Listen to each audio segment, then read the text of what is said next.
viewers, I'm your host Shivangi Mishra with another episode of South Asia Focus. Let's begin the show. Recently, the 54th World Economic Forum was held in Davos, Switzerland. Global leaders, industry experts and visionaries gathered to discuss some of the most pressing challenges facing the world. The theme of this year's summit was Rebuilding Trust. Take a look.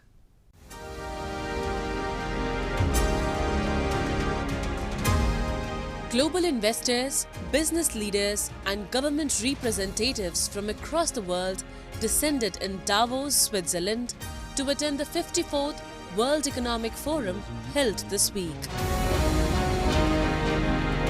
The summit addressed many challenges faced across the globe, including issues where India has been active on the global stage like trade, climate change and economic growth. The annual meeting of the World Economic Forum provided space to focus on the fundamental principles driving trust, including transparency, consistency, and accountability. During a panel discussion, the US Secretary of State Antony Blinken mentioned that the India-US conversation always underscores the significance of democracy and human rights, and the relationship between the two countries has reached a new height. He also praised Indian Prime Minister Narendra Modi's leadership.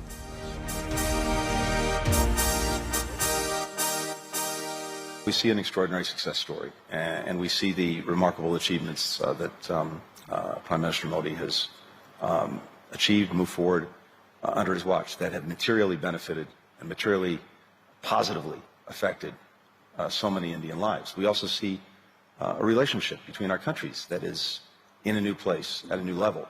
And that's been, I think, the very deliberate effort of both Prime Minister and President Biden, who believes in this deeply. At the same time, a constant, regular part of our conversation is the conversation about democracy, about rights. In the latest Global Competitiveness Report, India has slipped to the 40th position. The report reveals that India's score has improved across most pillars of competitiveness. India's economic activity has sustained its strong momentum with both urban and rural demand supporting growth. The strong thrust by the government on capital expenditure, coupled with signs of a pickup in private investment and healthy aggregate demand conditions that are expected to lift a real GDP growth. According to the National Statistics Office's initial advance estimates, India's economy is expected to grow by 7.3% in the current fiscal year 2023-2024. Focuses on that and why it was not happening. This makes it the major economy with the fastest rate of growth. The Governor of the Reserve Bank of India, Shaktikant Das, noted during the summit that there is an all-time high confidence in India world over. I said that current year, that is for the current financial year, RBI's growth projection was 7%. The NSO, National Statistics Office, has said 7.3%.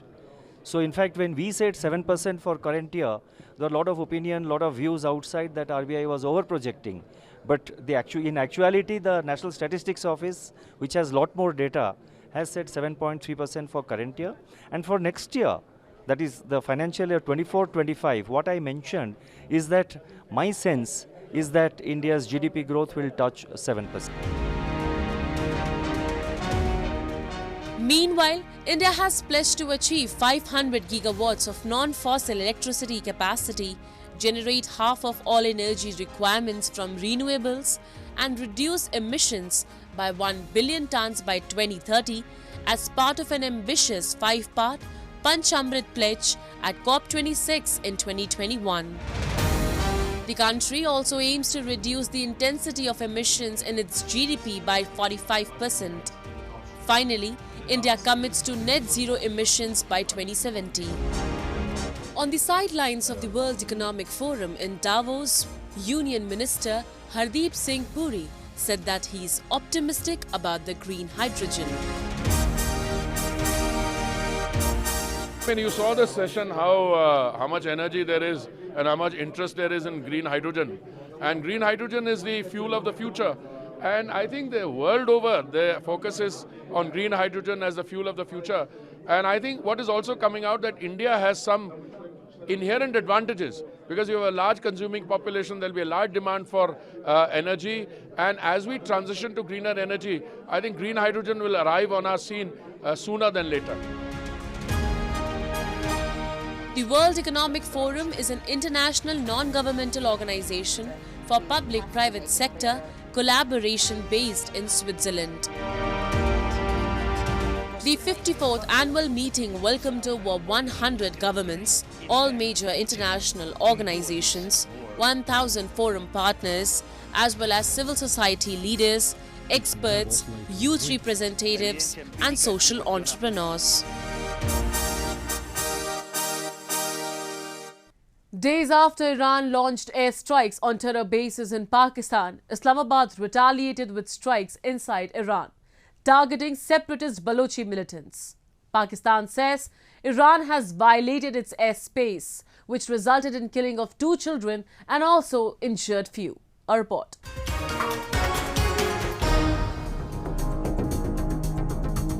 Pakistan's foreign ministry in a statement said that 2 children were killed as Iran launched air attacks destroying 2 bases of Baluchi terror group Jaish al-Adl, which Islamabad described as a violation of its airspace. Iran's attacks on Pakistan comes weeks after more than 84 people died in a twin blast in southern Iran. The incident happened when Pakistan's caretaker Prime Minister met Iran's foreign minister on the sidelines of the World Economic Forum in Davos. In response to Iran airstrikes, Pakistan retaliated by conducting strikes inside Iran, which killed 4 people, targeting separatist Baloch militants amid rising tensions between the neighboring nations. Pakistan said it used killer drones and rockets to strike separatist Baloch militants inside Iran. Iran has condemned the action and has demanded an explanation. کشور همسایه دوست و برادر ما پاکستان مورد هدف پهپاد و موشک‌های ایران نبودند. گروهی موسوم به جیش العدل که یک گروه تروریستی ایرانی است و در بخش‌هایی از مناطق پاکستان در استان سیستان و بلوچستان پاکستان پناه گرفته‌اند و ما بارها در مورد اون با مقامات عالی رتبه نظامی، امنیتی و سیاسی پاکستان گفتگو کردیم. عملیات‌هایی رو در روزهای گذشته در ایران انجام دادند. Meanwhile, Pakistan's foreign ministry spokesperson recalled its ambassador from Iran, and the Iranian ambassador to Pakistan who is currently visiting Iran will not be allowed to come back. The spokesperson said Pakistan reserves the right to respond to this illegal act, and the responsibility for the consequences will lie squarely with Iran. Pakistan reserves the right to respond to this illegal act, and the responsibility for the consequences will lie squarely with Iran. We have conveyed this message to the government of Iran. We have also informed them that Pakistan has decided to recall its ambassador from Iran, and that the Iranian ambassador to Pakistan, who is currently visiting Iran, may not return for the time being. We have also decided to suspend all high-level visits which were ongoing or were planned between Pakistan and Iran in the coming days. Residents of Islamabad have expressed solidarity with the country as they say they are largely supportive of Pakistan's recent airstrikes on militant targets inside Iran. Iran को इस तरह नहीं करना चाहिए था। पाकिस्तान के साथ ये मुसलमान मुल्क है, वो भी मुसलमान मुल्क है, तो मुसलमान मुल्क अगर एक दूसरे की टांगें खींचेंगे तो ये अच्छी बात नहीं है। बाकी अगर उन्होंने पहल की है तो आज हमारी आर्मी ने अगर उसकी जवाबी कार्रवाई की है, मैं अपनी आर्मी के साथ और मेरा पूरा मुल्क आर्मी के साथ खड़ा है। इस वंडरफुल आर्मी और आर्मी का यही काम था जो उन्होंने किया है। हम अपने आर्मी के साथ खड़े और हम इस चीज़ पर खुश हैं, हमें कोई नदामत नहीं है। The neighbors have had rocky ties in the past, but the strikes are the highest profile cross-border intrusions in recent years and come amid growing worries about instability in the Middle East since the war between Israel and Hamas started on October 7 last year.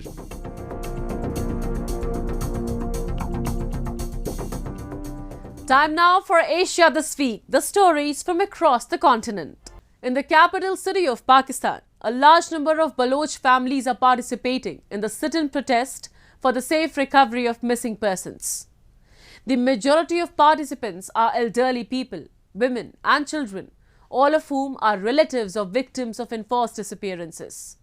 Dr. Maharang Baloch, who is leading the protest against extrajudicial killings, is saying that people are facing both physical and mental torment by Pakistani security forces. However, the ongoing Baloch protests are posing a significant challenge to those who are sitting in power. A report.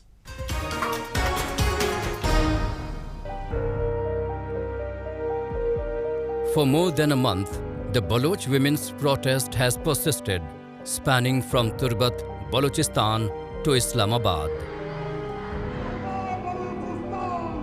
Despite facing freezing temperatures, women, children and men are steadfastly leading the protest, with over 200 families joining the cause.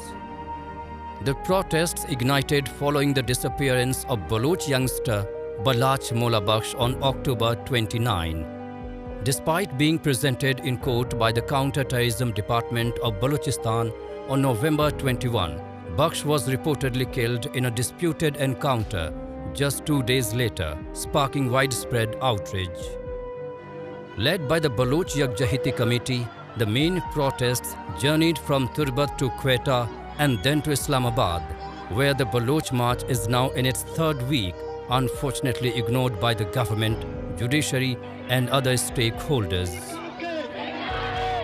Despite its peaceful nature, the state's response has been marked by arrests, lodging fake cases and attempts to undermine the movement through misinformation, drawing accusations from Baloch marchers who claim the police are complicit in harassing peaceful protesters. Baloch नस्ल खुशी के खिलाफ जारी आज इस तहरीक के 50वें दिन हम बलूचिस्तान समेत पूरी दुनिया में हमारे इस तहरीक के ताउन करने वाले और सपोर्ट करने वाले लोगों से मुखातिब है। आज हमारी तहरीक को रियासती जबर और रियासती तशद्दुद के बाद सबसे बड़े क्रैकडाउन का सामना है। रियासत की जानिब से बिठाए गए नॉन स्टेट एक्टर्स की जानिब से इस तहरीक को सबोताश करने के लिए अब वायलेंस की तरफ ये लोग ले जाना चाहते हैं, क्योंकि इस तहरीक में जितने भी अफराद शामिल हैं वो तमाम बलूचिस्तान के मुख्तलिफ हिस्सों से बलोच लापता अफराद के लवाकिन हैं, जिनमें औरतें, बच्चे और बूढ़े और बुज़ुर्ग शामिल हैं। जब स्टेट ने अपनी तमाम तर क़ुव्वत लगाई है कि कैसे इस तहरीक को सबोताश किया जाए, आज हमारे धरने में मौजूद जितनी भी फैमिलीज़ हैं उन सबको अरासा किया जा रहा है। Solidarity protests are now happening in Karachi, Punjab and Balochistan in support of the main sit-in by the Baloch Yakjahiti Committee in Islamabad against enforced disappearances and extrajudicial killings. For decades, Balochistan has endured human rights abuses and extrajudicial killings, as highlighted in the 2023 Human Rights Commission of Pakistan report, which emphasized the impunity with which disappearances, especially of political activists, occurred. Baloch activists have recently filed a petition urging the UN to investigate human rights violations in Balochistan, demanding a fact-finding mission led by the United Nations Working Group. Baloch यकजहती committee की जानिब से एक online petition जारी किया गया है, जिसमें यूएन समेत तमाम इंसानी हकूक़ के इदारों से अपील की जाती है कि वो बलूचिस्तान में आएँ और यूएन की फैक्ट फाइंडिंग मिशन के तहत बलूचिस्तान में होने वाले जबरी गुमशुदगियों, मसखशुदा लाशों, टारगेट किलिंग्स और इज्तिमाई कब्रों के केसेस को रिपोर्ट किया जाए और दुनिया भर के सामने लाया जाए और जो इदारे बलूच नस्ल कुशी में मुलविस हैं उनका एहतसाब किया जाए। ये पिटीशन दुनिया के किसी भी कोने में ओपन हो सकती है। इसमें रिक्वायर्ड इंफॉर्मेशन डाल के इसको साइन करके अपनी यकजहती का सबूत दें और इस बात का सबूत दें कि इस वक्त बलूचिस्तान में जो तहरीक जारी है आप इसकी हिमायत करते हैं और बलूचिस्तान में होने वाली जुल्म, जबर और नाइंसाफ़ियों के ख़िलाफ़ आप हमारे साथ इस तहरीक में खड़े हैं। The Pakistan Army's systematic atrocities on intellectuals, journalists, students, and political activists have intensified human rights violations, silencing those who seek their rights and justice. The Baloch, suffering socially and financially, expressed dissatisfaction with the Pakistani government's response, turning to the international community for intervention and resolution. This historic women-led march, the largest in Balochistan's history, underscores the urgent need for the government to address the legitimate demands of the Baloch marchers before the situation escalates further.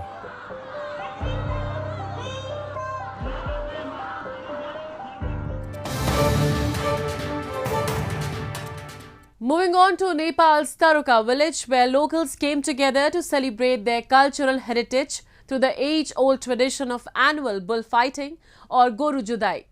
This annual festival brings a sense of community spirit and showcases the rich tapestry of Nepalese traditions.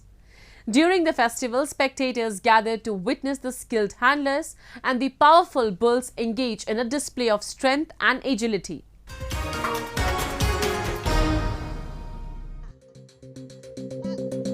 The annual bullfighting festival in Nepal's Taruka village is a long-standing tradition that takes place on the first day of Magh, the 10th month of the lunar calendar. The festival is also known as Goru Judai or bullfighting and dates back to the 19th century. The festival accompanied by music and dance and is a way for villagers to greet and entertain the king. Turn by turn, the humpy bulls enter an arena controlled by experienced cattle rearers and fight for as long as 45 minutes to prove their strength. Surrounded by hundreds of revelers who shout and cheer in support, some of the bulls run off from the arena, while those standing till the end of the allocated time of 45 minutes are declared winners upon proving their strength. Nepal's Taruka in Nuwakot district, about 90 kilometers from the capital Kathmandu, has been organizing the annual bullfighting or Goru Judai festival with fanfare. This festival, first introduced by the then Prince of Bajhang, J. Prithvi Bahadur Singh, for entertainment purposes during his visit to his maternal uncle's house. Since then, the locals of Taruka village have continued the tradition over the years. लाई त खान्दिनी भने अब नरिवल खान्दिन्छ, चामल, मास, हैन, गोर्ला खान्दिन त त्यही हो है। अनि घाँस खानेलाई घाँस खान्दिनु पर्यो कि त्यसले मात्रै अगाउँदैन, अर्थ त के खान्दिनु र। जुदानी भइसकेपछि 4-5 महिना अगाडिबाट त्यसलाई अलि दाना पानी चाहिँ भनौँ न, चामल है, मासहरू है, त्यस्तो अब पोटी कुराहरू चाहिँ त्यतिखेरदेखि सुरु गर्छ, 4-5 महिना अगाडिदेखि। During the festival, a total of 17 bulls competed to secure the top position in the competition, thus proving their strength as well as the cash prize. Bull owners feed their bull with various cereals, rice flour, oils and vitamins to increase stamina and tame their pet, making it eligible for fighting.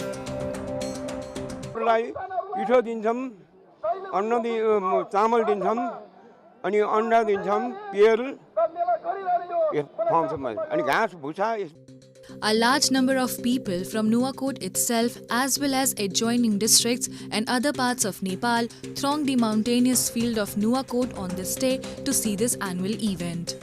Since the 19th century, this annual event has not only preserved traditional culture in the Himalayan nation with its vivid cultural diversity, but it has also contributed to the tourism development of the area. The bullfighting festival not only entertains but also provides an opportunity for locals to come together, reinforcing the bonds that tie them to their roots. And Taruka village echoed with sounds of celebration. And with that, we come to the end of this week's episode. See you next week. Goodbye and take care.